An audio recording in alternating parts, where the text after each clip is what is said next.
The House of Representatives is set to take up the Kalinga Bill, which seeks to provide direct assistance to farmers as well as the transport sector. And for the details, we have our mobile journalist, Amy Atienza. Go ahead, Amy.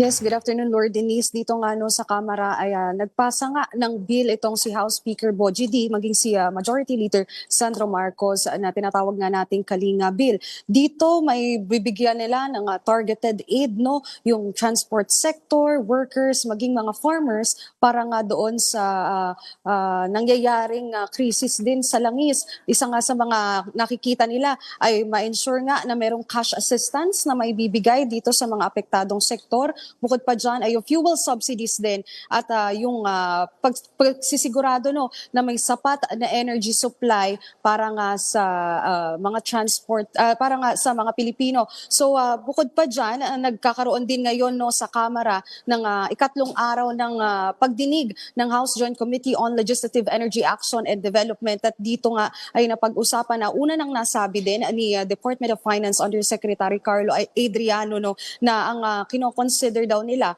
kung bakit nga ang suspension ng excise tax ay nakafocus lamang muna sa LPG at kerosene ay dahil na din sa kumukonsumo nito, which are the lower income households. So nakikita din daw kasi nila na kaya hindi pa talaga agad sinususpend yung excise tax pagdating naman sa diesel at gasoline ay mas makikinabang daw kasi itong mga nasa higher income classes. So yan yung nakikita, pero ang nasabi din ang ilang mga mambabatas dito ay dapat daw hindi na iniisip yung ganyang mga sitwasyon dahil kahit naman daw isuspend itong excise tax din sa diesel at sa gasolina, lahat naman daw talaga ay makikinabang, lalong-lalo na ang transport sector. Kanina nga rin ay giniit na rin ni Batangas Representative Leandro Leviste na nais niya rin maglabas ng panukala at mag-file ng panukala para nga bawasan na rin yung value added tax kung saan from 12% ay magiging 10% na lang yung VAT para nga sa mga produktong petrolyo. Lord Denise? Alright.